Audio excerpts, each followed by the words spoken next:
Alrighty, folks, now I got a question for you. What do you get when you cross 3 army grunts, a jeep, and the kind of firepower that could level a city block? Well, you get the most American solution to warfare ever conceived. A nuclear bazooka that you could literally drive to McDonald's. We're talking about the M28 M29 Davy Crockett, the world's smallest nuclear weapon system that was so portable, so ridiculously over-engineered that it made every other Cold War weapon look like a BB gun at a tank convention. This unhinged thing was so dangerous to its own crew that the instruction manual basically said, fire it, pray, and run like hell. So let's draw up the background. It's the 1950s and America's got a problem. The Cold War's heating up and our boys are stretched thinner than butter on toast. President Eisenhower himself said it best, and I'm paraphrasing here, "We can't keep our military commitments around the world without turning into a police state unless we got atomic weapons and the balls to use them." Now, we already had atomic weapons, sure, but these weren't your grab-and-go variety. We're talking about massive cannons like Atomic Annie that needed a convoy of trucks just to move around. Bombs so big they required B-29 super fortresses to deliver. Technically effective, but not exactly practical. The Army brass looked at this situation and thought, what if we could put nuclear firepower directly into the hands of small infantry units? What if 3 guys with a jeep could take out an entire Soviet tank division? It was the kind of thinking that could only come from the same country that invented the drive-thru and thought putting cheese on everything was a good idea. It is. So in 1957, the Atomic Energy Commission, the folks responsible for all things nuclear, announced that they had cracked the code. They'd successfully miniaturized a nuclear warhead down to something you could actually carry around. We're talking about a sub-kiloton yield fission warhead that weighed less than your average hunting rifle. The Army's Chief of Ordnance, Major General John H. Hendricks, got handed this atomic hot potato and was told, figure out how to turn this into a weapon system. Now, most sane people might have suggested maybe we think this through a bit more. But this is America in the 1950s, folks. We had just won World War II, we had the biggest economy on the planet, and our national motto was basically, hold my beer and watch this. The project got the official name Battle Group Atomic Delivery System because apparently the military couldn't just call it the nuclear bazooka like normal people would. But by August 1958, somebody with a sense of humor decided to name it after Davy Crockett, a legendary frontiersman who supposedly grinned a bear to death. Yeah. And considering Russia's national symbol is a bear, well, that wasn't exactly subtle. Now, let's talk about what made the Davy Crockett so special, and by special, I mean absolutely terrifying in the best possible way. This beast came in 2 flavors, like your favorite energy drink, but with significantly more radiation. Yeah, the M28 was the light version, and I'm using air quotes here because calling a nuclear weapon light is like calling a grizzly bear cuddly. This 120mm recoilless rifle could launch its atomic payload about 1.25 miles, or roughly 2 kilometers for those of you who think in metric. Then there was the M29, the heavy variant, chambered in 155mm and capable of reaching out to 2.5 miles. Now, both of these versions fired the same projectile, the M388 atomic round, which looked like someone crossed a watermelon with a cartoon bomb. This thing was 76 pounds of pure American ingenuity, measuring 30 inches long and 11 inches wide. The soldiers nicknamed it the Atomic Watermelon, which tells you everything you need to know about military humor. Inside that watermelon was the W-54 warhead, the smallest nuclear weapon ever deployed by U.S. forces. At 51 pounds, it packed a yield of 10 to 20 tons of TNT. Now, that might not sound like much compared to the bombs we dropped on Japan, but remember, they were 15,000 tons, people. This was designed to be tactical, not apocalyptic. Now, the operation of this thing was beautifully simple and terrifyingly effective. You'd mount it on a Jeep, because of course you would, with a 3-man crew, 1 to drive, 1 to aim, and 1 to pray, I imagine. First, you'd fire a spotting round from a smaller gun attached to the launcher. This wasn't nuclear, just a regular round to help you figure out where you were actually aiming. Because accuracy, as we'll discuss, was way more of a suggestion than a guarantee with this system. Once you had your target dialed in, you'd insert the propellant charge down the muzzle, followed by a metal piston. Then came the fun part, loading the M388 round itself. Since this thing was way too big to fit inside the barrel, it sat on top, like a little nuclear cherry with a rod connecting to the launcher. The warhead had a timer that you'd set based on the distance to your target using pre-calculated tables from some poor mathematician that had worked it all out. But here's the genius part. The timer didn't actually detonate the bomb, it just armed it. The actual trigger was the radar altimeter that would detect when the warhead was at the right height above the ground, and then, well, boom. And when I say, well, boom, I mean a blast that would create a lethal radiation zone of about 1,500 feet in all directions. That's roughly 5 football fields of instant death, with dangerous fallout extending well beyond that. Now you might be thinking, fuck, this sounds like the perfect weapon. What could possibly go wrong? Well, sit down, because we're about to discuss why the Davy Crockett earned the unofficial nickname, the suicide gun. First off, well, accuracy. Remember how I mentioned that spotting round? Turns out that even with that system, the Davy Crockett was about as accurate as a drunk cowboy at a shooting contest. The smoothbore barrel and the awkward ballistics of the launching was, well, essentially a nuclear football there.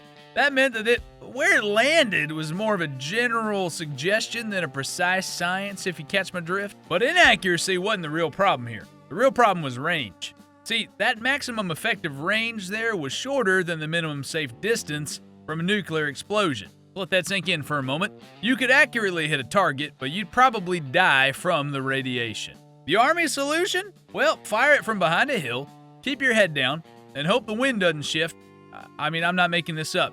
This is literally the instruction manual. They also recommended using a 70-foot detonating cord so you could get a little extra distance between you and certain death. Of course, the Army had to test this thing, because you can't just build a nuclear bazooka and not see if it works. So on July 17, 1962, at the Nevada test site, they conducted the only live-fire test of the Davy Crockett in an operation called Little Feller 1.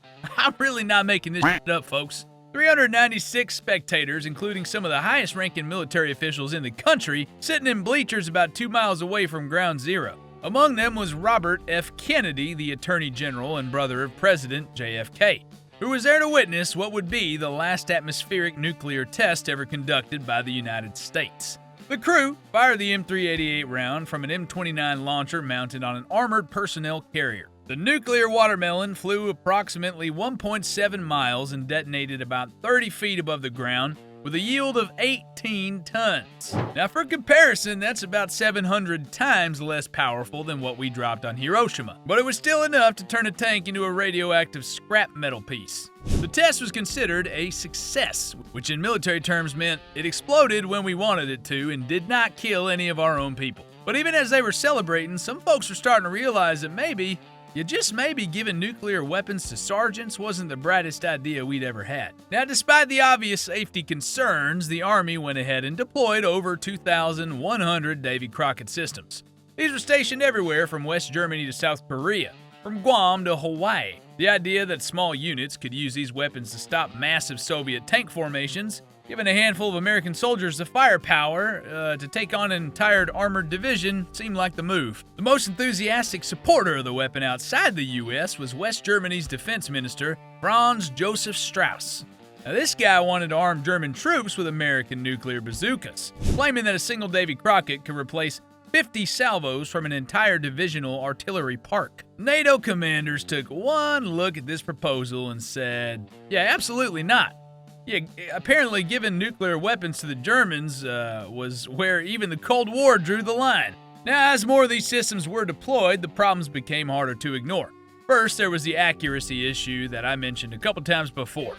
In testing with non-nuclear rounds, the Davy Crockett proved to be wildly inaccurate. You might aim for a tank formation and end up nuking a farmhouse 3 miles away. Second, there was a command and control problem. Traditional nuclear weapons required authorization from the highest levels of government. But, as we know, the Davy Crockett was designed as a battlefield weapon, which meant some sergeant in a foxhole could potentially start World War III because he thought he saw Russian tanks. Third, there was the tactical reality. Using nuclear weapons, even small ones, on a battlefield where your own troops were operating is like trying to perform surgery with a chainsaw. Sure, you might solve immediate problems, but you're going to create a whole lot of new ones. And finally, there's the psychological factor. The instruction manual for the Davy Crockett included this cheerful little note. If the weapon failed to detonate, wait 30 minutes and then go recover the armed nuclear warhead. Man, imagine being the guy who drew that assignment. Now, folks, by the mid-1960s, even the most gung-ho military planners were starting to have second thoughts. The Cuban Missile Crisis in 1962 had shown everyone just how close we would come to a nuclear war. And the idea of having thousands of tactical nuclear weapons scattered around the world was starting to seem less like a good strategy and more like a recipe for disaster. The Army began phasing out the Davy Crockett in 1967, and by 1971, the last systems were retired. The official reason was that newer weapon systems were, well, they're more effective. But the real reason was that everyone had finally realized that giving nuclear weapons to infantry units was about as smart as giving hand grenades to toddlers. So what can we learn from the Davy Crockett? Well, first, American ingenuity knows no bounds. When faced with a military problem, we didn't just think outside the box. We strapped rockets to the box and launched it into orbit. Second, sometimes the most technically impressive solution ain't necessarily the best solution. The Davy Crockett was a marvel of engineering, testament to our ability to miniaturize nuclear systems and create portable delivery systems and the like. But it was also a weapon that was more dangerous to its own operators than to the enemy, if they could actually shoot it. Third, the Cold War made everyone a little crazy, a little cuckoo. The idea that we needed nuclear bazookas to fight the Soviets kind of seems insane now. But in the context of the 1950s and 60s, when nuclear war seemed not just possible, but really just inevitable, it made a certain twisted sense. The Davy Crockett represents a unique moment in American military history, a time when we had the technology to build almost anything we could imagine, but hadn't yet developed the wisdom to ask whether we should. It's a reminder that just because you can put a nuclear warhead on a recoilless rifle doesn't mean you should. This ain't Helldivers. Now today you can see surviving Davy Crockett systems in museums all across the country. Silent reminders of a time when America's solution to every military problem was just add more firepower. They sit there looking innocent enough, and these nuclear bazookas, well, they could have changed the course of history.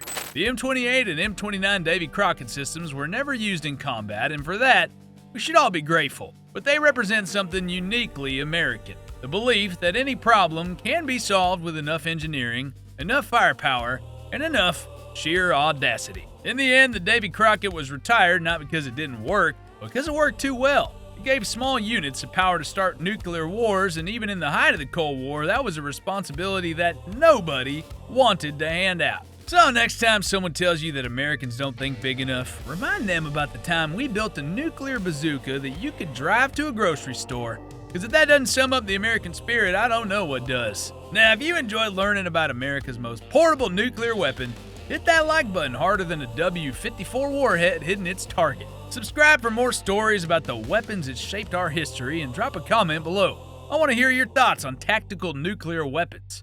Were we crazy for building those, or are we crazy for not using them? Until next time, keep your powder dry, your groups tight, and remember, sometimes the most American solution is also the most terrifying one. Y'all come back now, you hear?